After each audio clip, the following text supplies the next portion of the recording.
Last ವೀಕಿಂದನೂ ತುಂಬ ಜನ ಹೇಳ್ತಾ ಇದ್ರು, ಅಂದರೆ ತುಂಬ ಅದ್ಭುತವಾಗಿದೆ, ತುಂಬ ಚೆನ್ನಾಗಿದೆ ಅಂತ. ನಿಜವಾಗ್ಲೂ ಹೇಳಬೇಕು ಅಂದರೆ ಮಾಸ್ಟರ್ ಪೀಸ್ ಮೂವಿ. ಅದಕ್ಕೆ ಆಯ್ಕೆ ಮಾಡ್ಕೊಂಡಿರುವಂಥ ಕಥೆ ಆಗ್ಬೋದು, ಮತ್ತು ಅದರಲ್ಲಿ ಇರುವಂಥ ಸ್ಕ್ರೀನ್ ಪ್ಲೇ ಆಗ್ಬೋದು, ಅದ್ಭುತವಾಗಿ ಅಂದರೆ ಒಂದು ಅಚ್ಚ ಕನ್ನಡವಾದಂಥ ಒಂದು ಸಿಲೆಕ್ಟರ್ ಎಕ್ಸ್ಟ್ರಾರ್ಡಿನರಿ ವರ್ಕ್ ಮಾಡಿದ್ದಾರೆ. ಮತ್ತು ಜೊತೆಗೆ ಗೌರಿ ಅದಕ್ಕೆ ನಾಯಕ ನಟ, ಅದ್ಭುತ ಪರ್ಫಾರ್ಮೆನ್ಸ್. ಅದರಲ್ಲಿ ಬಿಂದು ತುಂಬ ಎಲ್ಲರೂ ಅಂದರೆ ಬಿಂದು ಅವರ ಪರ್ಫಾರ್ಮೆನ್ಸ್ ಅಂತೂ ತುಂಬ ಅದ್ಭುತವಾಗಿದೆ. ಗೌರಿ ಪರ್ಫಾರ್ಮೆನ್ಸ್ ತುಂಬ ಅದ್ಭುತವಾಗಿದೆ. ಎಲ್ಲ ಪಾತ್ರಗಳು ತುಂಬ ಅದ್ಭುತವಾಗಿ ಮಾಡಿದ್ದಾರೆ. ಮತ್ತು ಇನ್ನೊಂದು ವಿಚಾರ ಏನು ಹೇಳಬೇಕು ಅಂದರೆ, ಹೊಸಬ್ರು ಸಿನಿಮಾಗಳನ್ನ ಚೆನ್ನಾಗಿ ಮಾಡಲ್ಲ, ಚಿಕ್ಕ ಚಿಕ್ಕ ಸಿನಿಮಾಗಳು, ಅದನ್ನು ನೋಡಬಾರ್ದು ಅನ್ನೋದಕ್ಕಿಂತ ಅದಕ್ಕೆ ಥಿಯೇಟರ್ಗಳು ಸಿಗಲ್ಲ ಅನ್ನೋ ಒಂದು ಧ್ವನಿ ಆಲ್ರೆಡಿ ಕರ್ನಾಟಕದಲ್ಲಿ ಓಡಾಡ್ತಾ ಇದೆ. ನಿಜವಾಗ್ಲೂ ಕನ್ನಡ ಸಿನಿಮಾಗಳು, ಕನ್ನಡತನ ಮತ್ತು ಕನ್ನಡ ಭಾಷೆ ಉಳಿಬೇಕು ಅಂತಂದರೆ ಇಂಥ ಸಿನಿಮಾಗಳಿಗೆ ನಮ್ಮ ಕನ್ನಡ ಜನ ಯಾವತ್ತೂ ಕೈ ಬಿಟ್ಟಿಲ್ಲ, ಕೈ ಬಿಡೋದು ಇಲ್ಲ ಅಂತ ಅಂದ್ಕೊಂಡಿದ್ದೀನಿ. ಇಂಥ ಸಿನಿಮಾಗಳಿಗೆ ಪ್ರೋತ್ಸಾಹ ಮಾಡಬೇಕು. ಯಾಕೆ ಅಂತಂದರೆ ಇಂಥ ಸಿನಿಮಾಗಳು ಸಣ್ಣ ಸಿನಿಮಾಗಳು ಗೆದ್ದಾಗ್ಲೇ ಥಿಯೇಟರ್ಗಳು ರನ್ನಿಂಗ್ ಆಗ್ತವೆ. ಅಂದರೆ ದೊಡ್ಡ ಸಿನಿಮಾಗಳು ಒಂದು ವರ್ಷದಲ್ಲಿ ಒಂದು 10 ಸಿನಿಮಾ ಬಂದರೆ ಸಣ್ಣ ಸಿನಿಮಾಗಳು ಪ್ರತಿ ವಾರದಲ್ಲಿ ರಿಲೀಸ್ ಆಗ್ತಾ ಇದೆ. ಅದರಲ್ಲಿ ಈ ಕೆರೆಬೇಟೆ ಜೊತೆಗೆ ಮೊನ್ನೆ ರಿಲೀಸ್ ಆಗಿರುವಂಥ ಒಂದು 3-4 ಸಿನಿಮಾ, ಒಂದು ಬ್ಲಿಂಕ್ ಅಂತ ಒಂದು ಸಿನಿಮಾ ಅದು ರಿಲೀಸ್ ಆಗಿದೆ. ಅದ್ರ ಜೊತೆಗೆ ಇನ್ನೊಂದು ಯಾವುದೋ ಸಿನಿಮಾ, ಎಲ್ಲ ಒಳ್ಳೊಳ್ಳೆ ರಿಪೋರ್ಟ್ ಇದೆ. ಅದರಲ್ಲಿ ನಾನು ತುಂಬ ಅದ್ಭುತವಾದಂಥ ರಿಪೋರ್ಟ್ ಕೇಳಿದಂಥ ಸಿನಿಮಾ ಕೆರೆಬೇಟೆ ಸಿನಿಮಾ. ದಯವಿಟ್ಟು ಕನ್ನಡ ಪ್ರೇಕ್ಷಕರು ಎಲ್ಲರೂ ಬಂದು ಈ ಸಿನಿಮಾನ ನೋಡಿ. ಯಾಕೆ ಅಂತಂದರೆ ಮಲಯಾಳಂನಲ್ಲಿ ಬಂದರೆ ಯಾವುದೋ ಒಂದು ಸಿನಿಮಾ ಬಂತು ಅಂತಂದರೆ ಅದ್ಭುತವಾಗಿದೆ ಸಿನಿಮಾ ಅಂತ ಅಂದ್ಬಿಟ್ಟು ನಮ್ಮ ಕನ್ನಡ ಜನ ಹೋಗಿ ನೋಡ್ತಾರೆ ಅಂತ ಹೇಳ್ತಾರೆ, ತಮಿಳಲ್ಲಿ ಬಂದರೆ ನೋಡ್ತಾರೆ ಅಂತಾರೆ. ಖಂಡಿತವಾಗ್ಲೂ ಕನ್ನಡದಲ್ಲೂ ಅಂಥ ಸಿನಿಮಾಗಳು ಬಂದಾಗ ಪ್ರೋತ್ಸಾಹ ಮಾಡಿದ್ರೆ ಖಂಡಿತವಾಗ್ಲೂ ಕನ್ನಡದಲ್ಲಿ ಅದ್ಭುತವಾದಂಥ ಸಿನಿಮಾಗಳು ಬರುತ್ತೆ, ಬಂದಿದೆ ಕೂಡ. ಅದೇ ಕೆರೆಬೇಟೆ ಸಿನಿಮಾ. ಖಂಡಿತವಾಗ್ಲೂ ಬಂದು ಎಲ್ಲರೂ ಥಿಯೇಟ್ರಲ್ಲಿ ಸಿನಿಮಾ ನೋಡಿ. ಅದನ್ನ ಮೀರಿ ಇನ್ನೊಂದೇನು ಅಂತಂತಂದ್ರೆ, ಒಂದೇ ದಿನ 4, 5, 6 ಸಿನಿಮಾಗಳು ರಿಲೀಸ್ ಆಗೋದು ತುಂಬಾ ರಾಂಗ್. ಆ ತರ ಸಿನಿಮಾಗಳು ರಿಲೀಸ್ ಆದಾಗ ಯಾವ್ದನ್ನ ನೋಡಬೇಕು ಅನ್ನೋದನ್ನ ಪ್ರೇಕ್ಷಕನು ಕನ್ಫ್ಯೂಸ್ ಆಗ್ತಾನೆ.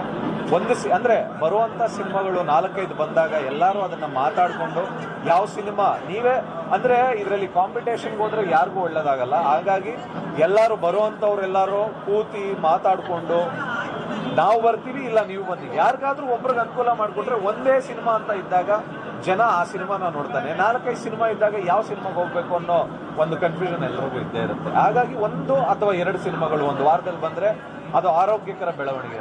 ಕೆರೆಬೇಟೆಯನ್ನು ಚಿತ್ರ ಇವತ್ತು ನೋಡಿದೆ. ನಾನು ತುಂಬ ಪ್ರಾಕ್ಟಿಕಲ್ ಆಗಿ ಮಾತಾಡ್ತೀನಿ.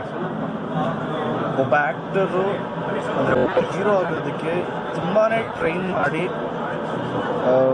ಚಾನ್ಸ್ಗಳು ಹುಡುಕಬೇಕಾದ್ರೆ ಒಂದು ಆಡಿಷನ್ಗೆ ಹೋಗಿ ಚಾನ್ಸ್ ಕೊಟ್ಟಿದ್ದು ನಮ್ಮ AP ಅರ್ಜುನ್ ಅವರು. ನಮ್ಗೆ ಅದ್ದೂರಿಯಲ್ಲಿ ಹಂಗೆ ಚಾನ್ಸ್ ಸಿಕ್ಕಿದ್ದು. ಈ ಮಾತು ನಾನು ಏನಕ್ಕೆ ನೆನೆಸ್ಕೊಳ್ತಾ ಇದ್ದೀನಿ ಅಂದರೆ, ನನ್ನ ಜೊತೆಗೇ ಟ್ರೈನ್ ಆಗಿದ್ದು ಗೌರಿಶಂಕರ್, ನಮ್ಮ ಜೊತೆ ಜಿಮ್ನಾಸ್ಟಿಕ್ಸ್. ಸೊ ಯಾವ ಪ್ರೊಡ್ಯೂಸರು ಇಲ್ಲ ಅಂತ ಹೇಳಿ ಮನೆ ದುಡ್ಡು ಹಾಕ್ಕೊಂಡು, ಅಂದರೆ ಅವರೇ ಪ್ರೊಡ್ಯೂಸ್ ಮಾಡಿರುವಂಥ ಸಿನಿಮಾ ಇದು. ಒಂದಾದ್ರು. ಎರಡನೇದು ತುಂಬಾ ಚೆನ್ನಾಗಿದೆ ಮೂವಿ. ಸರ್ಪ್ರೈಸಿಂಗು. ಯಾಕೆ ನಮ್ಮ ಆಡಿಯನ್ಸು ಥಿಯೇಟ್ರಿಗೆ ಬರಲಿಲ್ಲ ಇಷ್ಟು ದಿವಸ ಅನ್ನೋದು ತುಂಬಾ ಸರ್ಪ್ರೈಸಿಂಗ್. ಐ ಆಮ್ ಶ್ಯೂರ್ ಈ ಮೂವಿ ತುಂಬಾ ಚೆನ್ನಾಗಿದೆ. ಎಸ್ಪೆಷಲಿ ಗೌರಿಶಂಕರ್ ಅವರ ಆ್ಯಕ್ಟಿಂಗ್ ಆ್ಯಂಡ್ ಅವರ acting it is a package ಅಂತ ಹೇಳೋದಕ್ಕೆ ಇಷ್ಟಪಡ್ತೀನಿ. ನಿಜವಾಗ್ಲೂ ಇದಕ್ಕೆ ಒಂದು ಪ್ರತಿಫಲ ಕೊಡಲೇಬೇಕು ನಮ್ಮ ಕನ್ನಡ ಕಲಾಭಿಮಾನಿಗಳು. ಯಾಕೆಂದರೆ ಸಿನಿಮಾ ತುಂಬಾ ಚೆನ್ನಾಗಿದೆ. ಇದನ್ನು ಮಿಸ್ ಮಾಡಿದ್ರೆ ಎಷ್ಟೊಂದು ಜನಕ್ಕೆ ನೀವು ಎಂಕರೇಜ್ ಮಾಡ್ದಿರಂಗಾಗುತ್ತೆ. Let us be an example.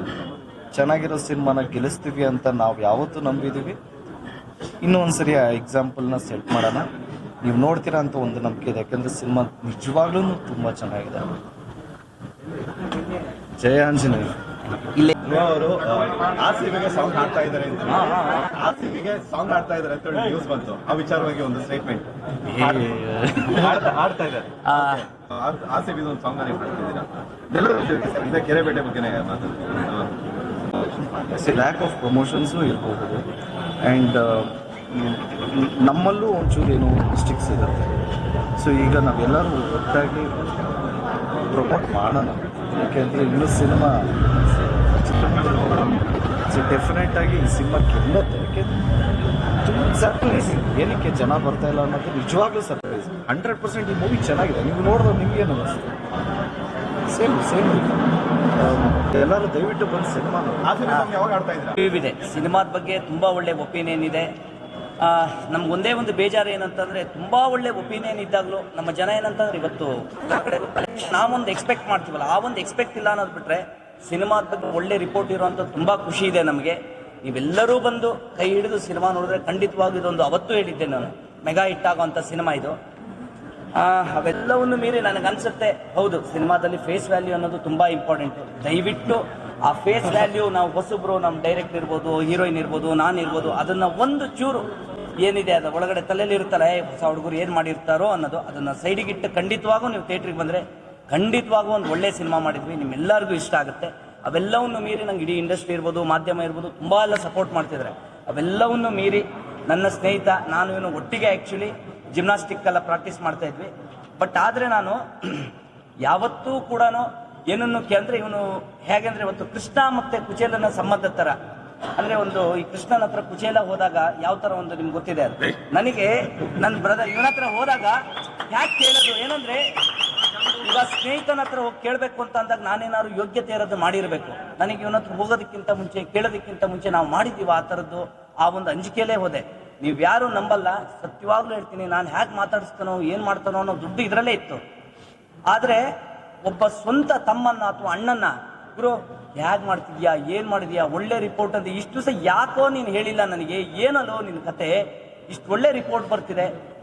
ನನಗೇನು ಹೇಳೋದಕ್ಕೆ ಇಷ್ಟಪಡ್ತೀನಿ ಗೊತ್ತಾ ಸರ್, ಸಿನಿಮಾ ಚೆನ್ನಾಗಿ ಮಾಡಿದ್ವಿ, ಖಂಡಿತವಾಗೂ ಜನ ಕೈ ಹಿಡಿತಾರೆ, ಇದೆಲ್ಲ ಒಂದು ಕಡೆ. ಅದೆಲ್ಲವನ್ನು ಮೀರಿ ಒಳ್ಳೆ ಮನಸ್ಸಿರೋ ಅಂಥವ್ನು, ಒಳ್ಳೆ ಹೃದಯ ಇರೋ ಅಂಥವ್ನು, ಇವನಿಗೆ ಯಾವತ್ತೂ ಒಳ್ಳೇದಾಗಬೇಕು ಅನ್ನೋದು ನನಗೆ ಆಸೆ, ಒಂದು ಮನ್ಸಾರೆ ನನ್ನ ಆಸೆ. ಖಂಡಿತವಾಗೂ ಇವನ ಸಾಥ, ಅದ್ರ ಜೊತೆಗೆ ಅರ್ಜುನ್ ಅವರು ಇದನ್ನ ಯಾವುದೇ ಎಕ್ಸೈಟ್ಮೆಂಟ್ ಅಲ್ಲಿ ಹೇಳಿಲ್ಲ. ನಾನು ಯಾವತ್ತು ಪ್ರಾಕ್ಟಿಕಲ್ ಮನುಷ್ಯ, ಸಿನಿಮಾದಲ್ಲಿ ಸೋಲ್ ನೋಡಿದ್ದೀನಿ, ಕಳ್ಕೊಂಡಿದ್ದೀನಿ, ಎಲ್ಲದನ್ನೂ ಮಾಡಿದ್ದೀನಿ. ಆದ್ರೆ ನನ್ನ ಒಳಗಡೆ ಒಂದು ಅಂಜಿಕೆ ಇತ್ತಲ್ವಾ, ನನ್ನ ಸ್ನೇಹಿತ ನನ್ನ ಜೊತೆಗೆ ಹೇಗೆ ಬಿಹೇವ್ ಮಾಡ್ತಾನೆ ಅಂತ, ಅದೆಲ್ಲವನ್ನು ನಾನು ಕಲ್ಪನೆ ಕೂಡ ಮಾಡಕ್ ಸಾಧ್ಯ ಇಲ್ಲ. ಇದೆ ನೋಡ್ತೀನಿ ಎಷ್ಟು ಜನ ಶೇಕ್ ಹ್ಯಾಂಡ್ ಮಾಡ್ತೀರಿ ಅಂತ. ದಯವಿಟ್ಟು ಈ ಶೇಕ್ ಹ್ಯಾಂಡ್ ಎಲ್ಲಿವರೆಗೂ ಹೋಗ್ಬೇಕಂದ್ರೆ ಎಲ್ಲ ಇಡೀ ಕರ್ನಾಟಕ ಜನತೆ ಕೈ ಶೇಕ್ ಹ್ಯಾಂಡ್ ಆಗಬೇಕು. Thank you. ಸಿನಿಮಾ ನೋಡಿ.